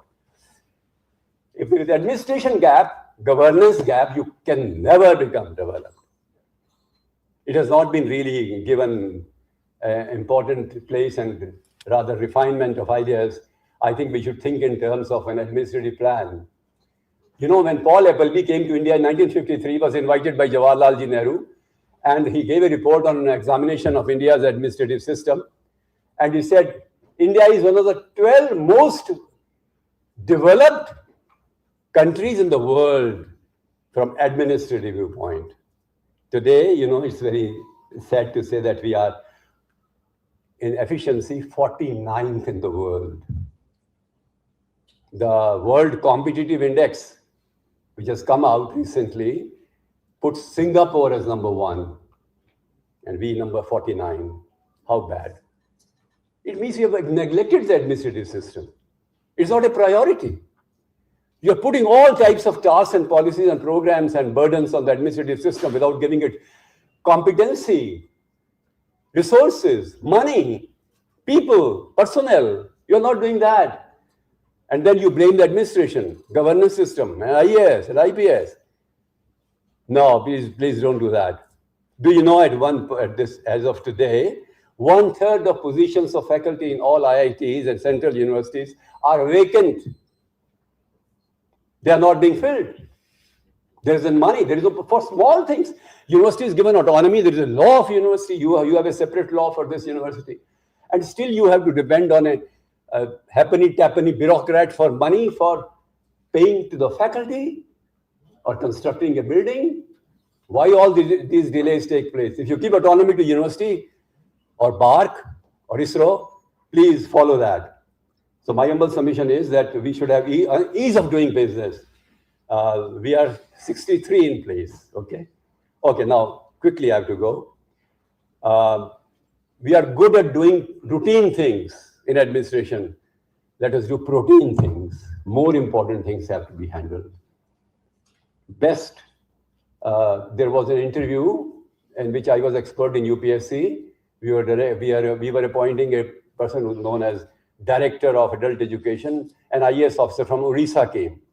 And I asked him a question, why is it so the best policy, best service in the country is not able to produce the best?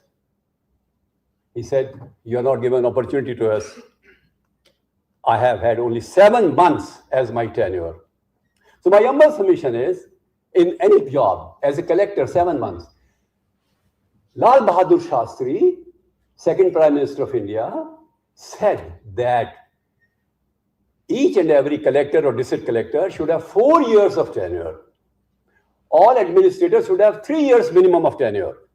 Manmohan Singh ji time and again said 3 years of tenure. Then maybe it was 2 years of tenure for DGPs and others, for a few people.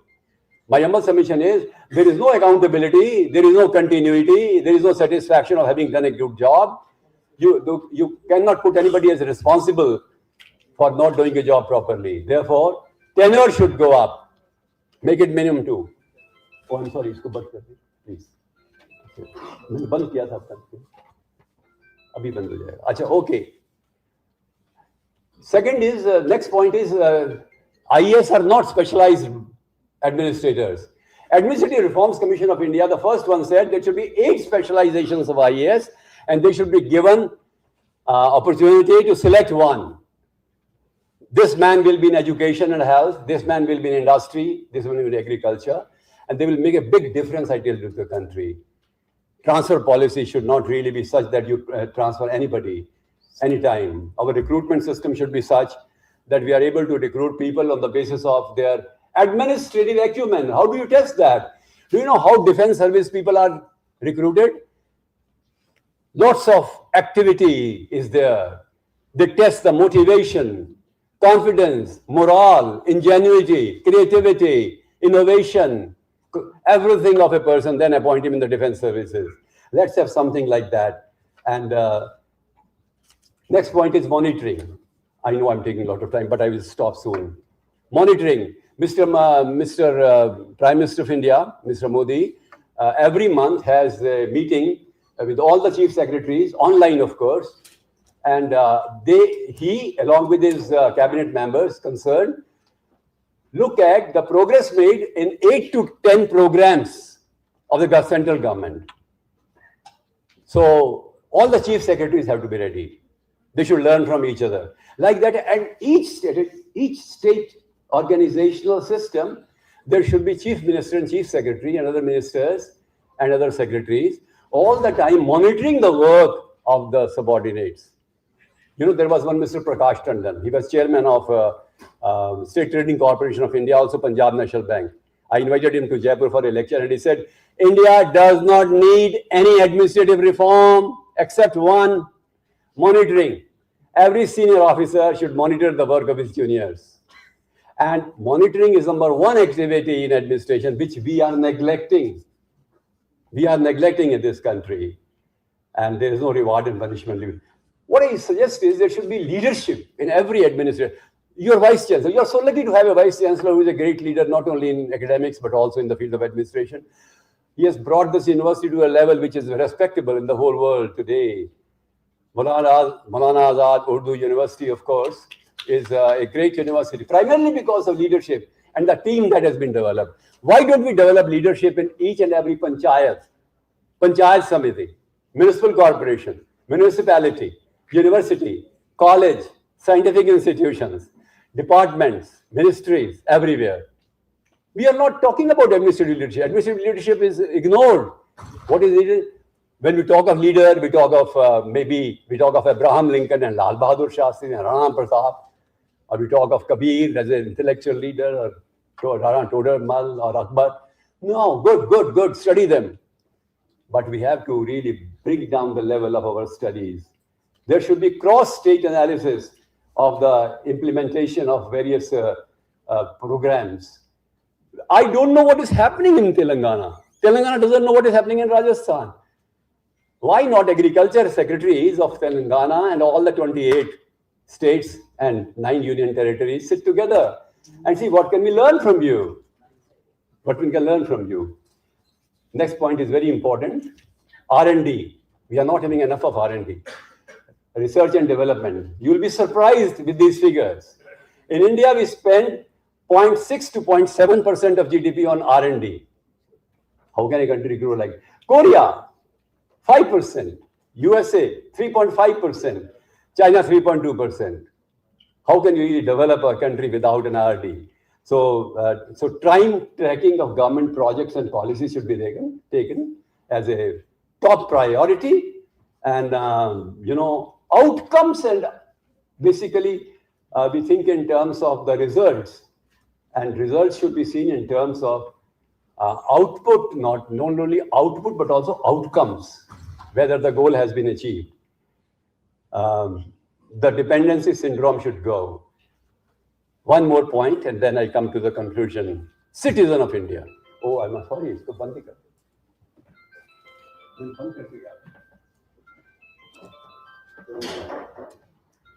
and all. Isko band kar dijiyega, please. I'm really sorry. Very embarrassing for me. I want a new Indian citizen. I'm reminded of V.I. Lenin when Russia became independent. Came under the communist rule. 1917 Bolshevik Revolution.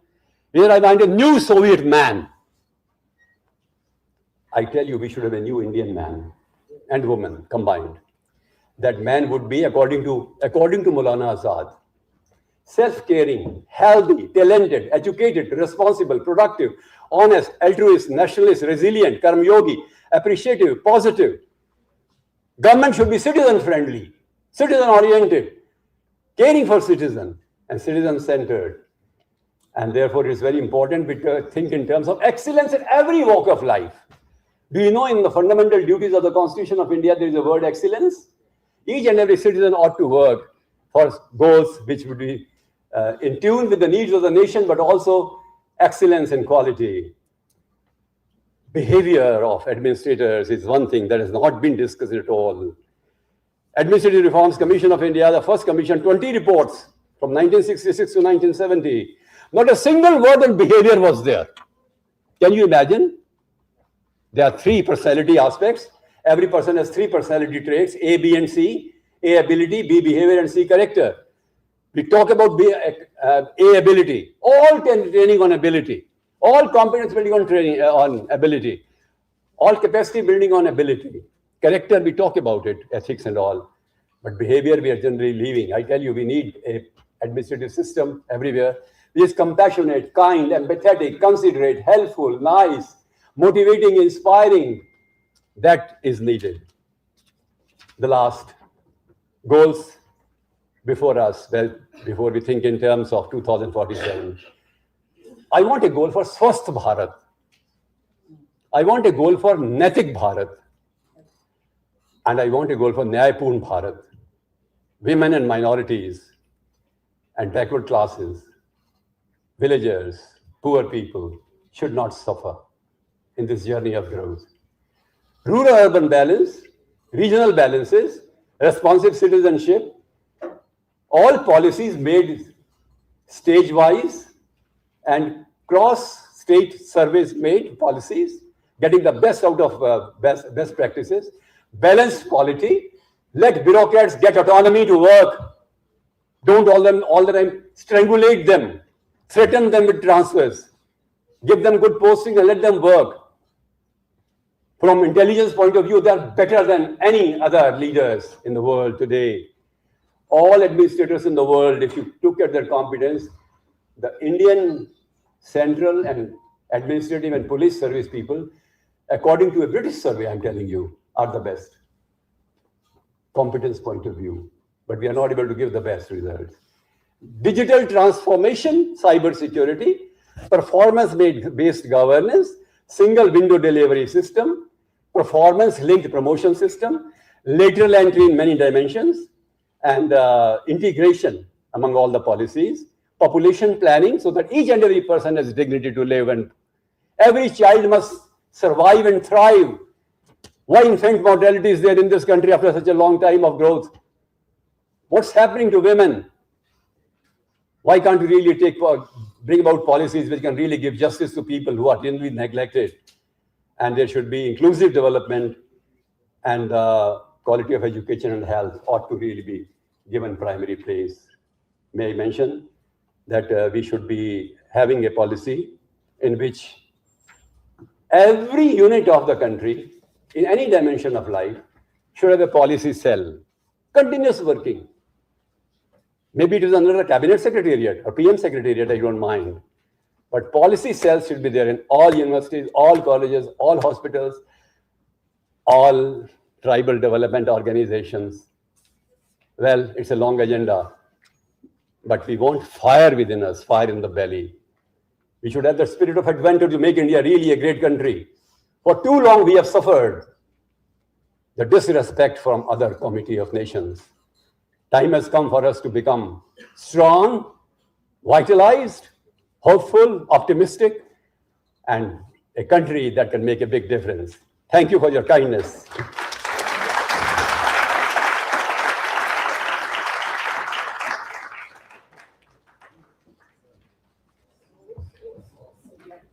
Thank you, Professor Ramesh Karora, for such an electrifying speech. I hope you have realized. Now, time for our invited speech by the president of the session, Professor Hassan. Over to you, sir. Yeah, thank you. Bismillahirrahmanirrahim wa bihi nasta'een. Honorable speakers, guests,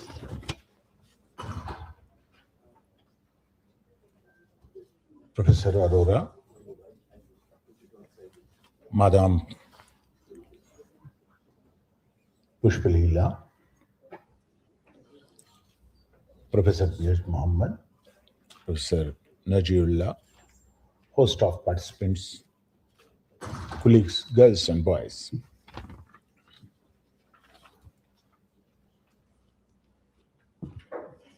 हर नफसी के फरूमी रवत मुमद्दे हयातस व मुफर्रिहे ज़ात बस दो शुक्र अंदर बायत. These are opening lines of Gulistane-Saadi, which was translated in Sanskrit also, yes, under the name of Sadina Pushpaloka. by Sahitya Academy. Now, how to begin? But once, before speaking something about the topic of this seminar, one must realize that sticking to the time is also a policy and matter of practice. So I will confine myself to the timing which is given to me. Rather, I will curtail because I have to go somewhere else.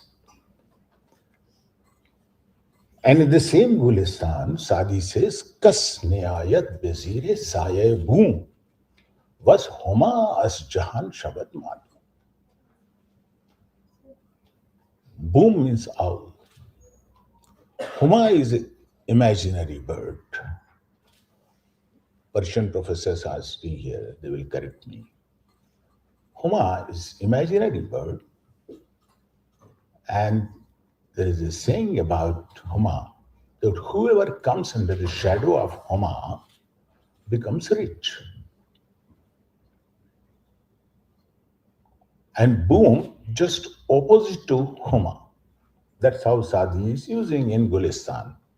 And saying that nobody prefers to come under the shadow of an owl. Even if all groups of phoenix disappear from the surface of earth. Because boom is boom. But now, beauty lies in the eyes of beholder. You can appreciate presence of a boom, or that's how you see Layla be Chashme Majnoon by Deed. Well, I should be seen through the eyes of Majnun. And that's how it will be that you can see your administration through your positive eyes, or you are optimistic at times and you are pessimistic at times. These things are happening. But I must agree that Sadi in Gulistan says, Ilm chandan ke bishtar khani, chun amal dar to nis nadan. However much you acquire knowledge, if you don't put it into practice, you shall remain ignorant. So policy in itself is nothing unless and until it is being implemented.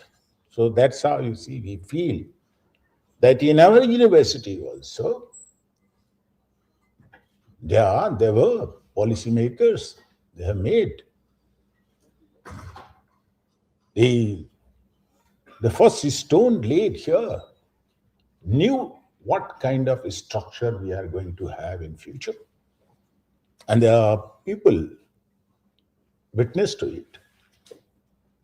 So what I say, these policies are challenged by policy makers only.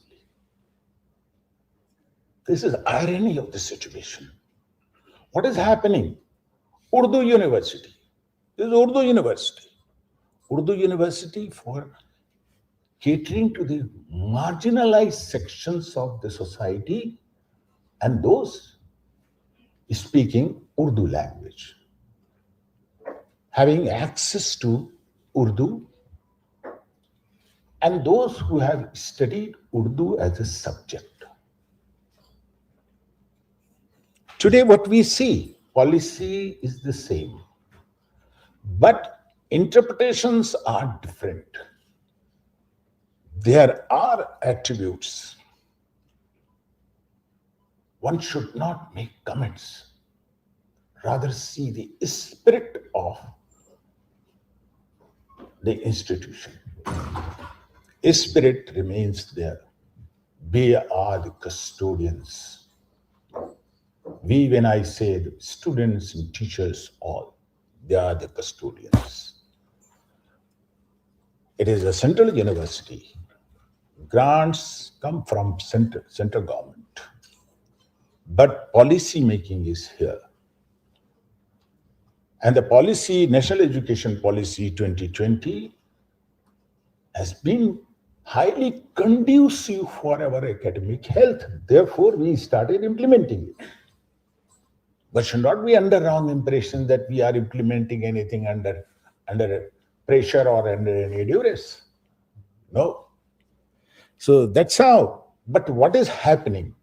Let me give you one example, but I am sticking to my time. Give you one example. What happened?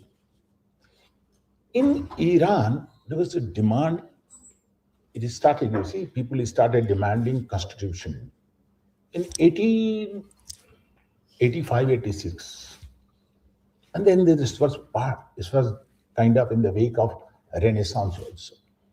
That time, there's a monarch and Kachari monarch. And he was somehow trying to please, on one hand, Russia, on the other hand, Britain. And therefore, Russia and Britain conspired and they wanted to capture Iran at the time. But people's demand.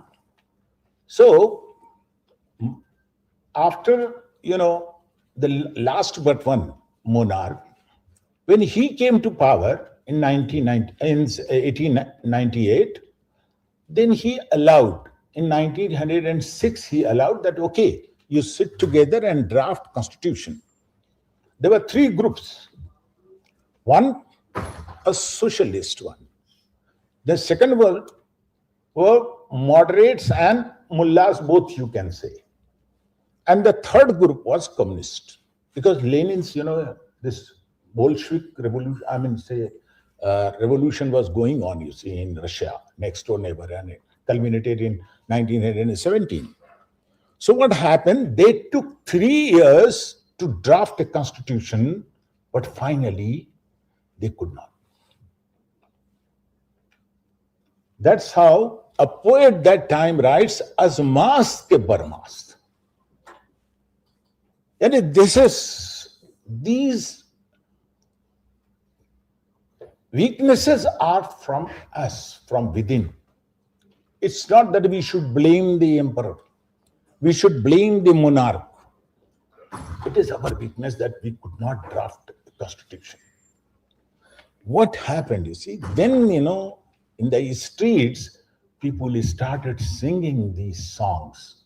Bashahe Iran se azadi sohan guftan khatas, kare Iran bakhudas. And then, the Russian ballet and other things started, and these whole streets, and therefore, Russia and Britain intervened, and finally the monarch was dismissed and he was driven out, and another person was installed there, to rule over Iran. What is happening? Don't give up your chance. If opportunity is given to you to develop your own institution, please don't miss this opportunity. Don't miss out. Otherwise, generations will suffer. Today, what is happening? There are allegations, and unnecessarily, this is yellow journalism. When you write something against an institution which is preserving the quality of education and preserving the mandate of parliament, then again you start accusing this institution. So from this platform, I want to suggest that please, without looking into the realities of these institutions, don't write anything.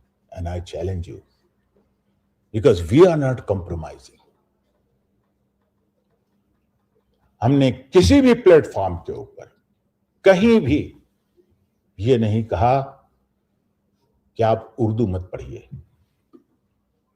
हमारे यहाँ admissions का मतलब है कि आपकी background Urdu की होगी तभी एडमिशन होगा. हमारे यहाँ रिक्रूटमेंट में जब आपके पास 10th की या 12th की या BA फर्स्ट ईयर की आपके पास डिग्री है तो आपका रिक्रूटमेंट हो सकता है, आप टीचर बन सकते हैं. This is a policy and we are trying to preserve this policy. We will not compromise. This is what I want to convey. But यही के लोग दूसरी जगह जाके यूनिवर्सिटी के खिलाफ। हमारे यहाँ कौन सा पीएचडी का एडमिशन है कि जो बगैर उर्दू के हुआ हो? आप रिकॉर्ड उठा के देख लीजिए। या हमारे यहाँ कौन सा ऐसा सिस्टम है, दूसरा सिस्टम है कि जो प्रॉस्पेक्टस में नहीं है और उसको हमने इंप्लीमेंट किया हो? जो प्रॉस्पेक्टस में है वही इंप्लीमेंट हो रहा, वही सिस्टम है जो हम अडॉप्ट कर रहे हैं। हम आपसे ये चाहते हैं, जो यहाँ के लोग हैं, वो जो बाहर येलो जर्नलिज्म हो रहा है उसके खिलाफ आवाज उठाएं। इस यूनिवर्सिटी को बदनाम करने की कोशिश न करें। ये यूनिवर्सिटी जिस तरह से इसकी जो ग्रोथ हो रही है, हर डिपार्टमेंट, अभी प्रोफेसर नजीउल्लाह ने कहा, not only public administration but other departments you can see in social sciences how they are growing. So university institution, don't blame institution. That institution is not having a set goal. We have a set goal, and one and only goal, and that goal is, yes, the highly downtrodden, you see, bring them to the front line. No gender bias. Girls' education for girls and boys both are compulsory. It is meant for them. They are treated equally, evenly. You can see here, in every department you can see. Now you see, there are so many things to be suggested. Please continue. And you see, at times you see, I have to speak symbolically, It's a बहुत difficult रास्ता है जिससे हम गुजर रहे हैं। समझिए आप, हमारे एक तरफ खाई है, दूसरी तरफ ये ऐसे लोग हैं कि जो ऊंचाई पर रखना चाहते हैं, लेकिन वहीं उसी ऊंचाई से आपके कहने के मुताबिक पुश करना चाहते हैं, ताकि पुश करने वाले का नाम हो जाए। But it's a difficult, it's a time is very difficult, in fact, to be alert. That's how I'm saying.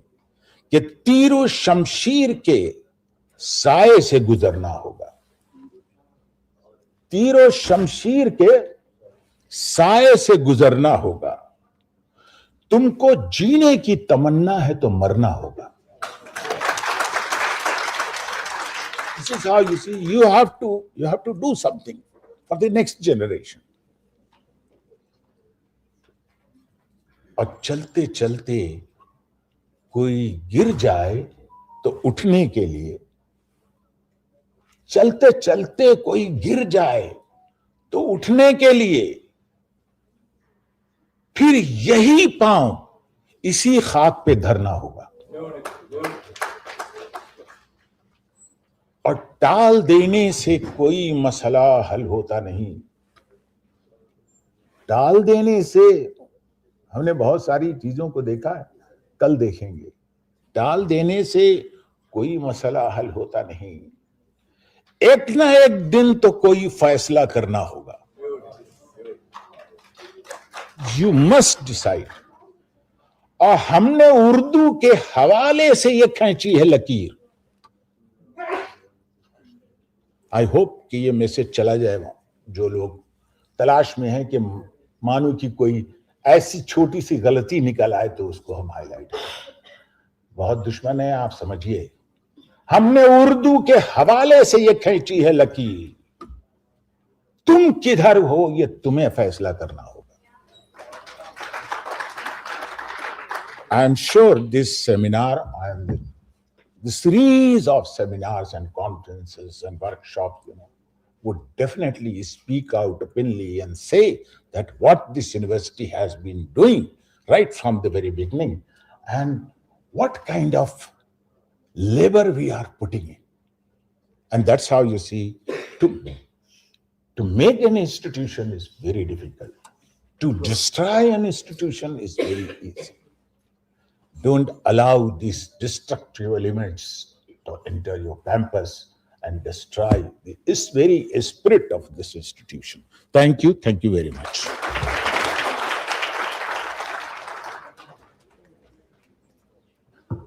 Thank you, Honorable Vice Chancellor. I could understand the pain really you are having as an administrator in the university. And it's very difficult to balance both academics and administration. We hope that the legacy that we are having will continue as the teachers, and the students also learn. And all the misconceptions about the university would go soon. And last year, when we met at a biodiversity panel, I was just recently recruited at that time in 2025. We exchanged a few words. I'll bring it to your notice. He said, MANUU is a healthy university. You find the people, here healthy people. And he said one thing, add your part and contribution to the department and increase the enrollment. Sir, with those words, I take the inspiration.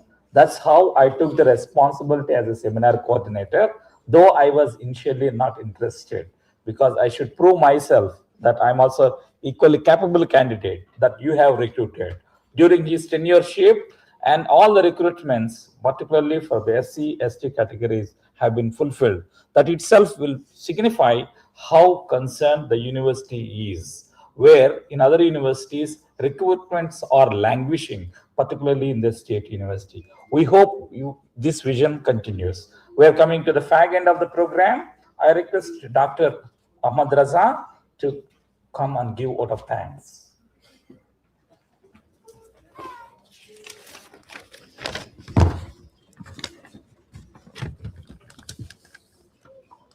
Thank you very much for giving me this opportunity. Respected dignitaries on the dais and the guests and the speakers. So it's my pleasure to propose a formal vote of thanks as a part of inaugural session. For this, I would like to first give a special thanks to our Honorable Vice Chancellor for his presidential remarks and guidance. Later on, I would also like to thank the keynote speaker, Professor Ramesh Kyalwa Sahab, who has given a wonderful lecture on the topic of policy and its implementation and challenges. Sir, we are very much thankful for your travel. You have come from Jaipur and you have taken a lot of pain to reach Hyderabad. Again, we are also heartfelt thanks to our former Minister of Social Welfare, Madam Kundru Pushpalila, as a chief guest, who has wonderfully expressed her experience where she was there as a minister, as well as she also worked as a lecturer in MANUU University and different colleges. Sir, we are very much thankful to ma'am. You have spent some time. I also thanks our Dean, Professor P.H. Mohammed, under whose guidance this program is being organized, and he has also given his guest of honor address. Sir, I am very much thankful.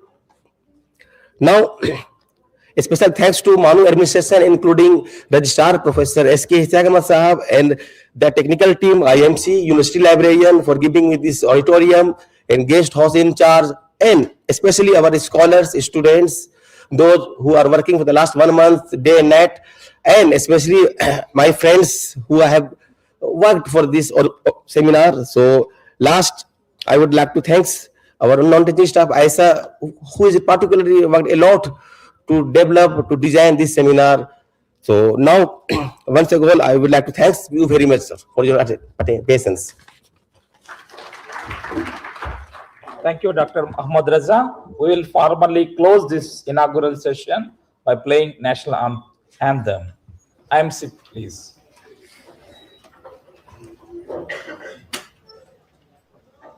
जनगण मन अधिनायक जय हे भारत भाग्य विधाता पंजाब सिंध गुजरात मराठा द्राविड उत्कल बंगा विंध्य हिमाचल यमुना गंगा उज्जल जलधि तरंगा तव शुभ नामे जागे तव शुभ आशीष मांगे, गाहे तव जय गाथा। जन गण मंगलदायक जय हे भारत भाग्य विधाता। जय हे जय हे जय हे, जय जय जय जय हे।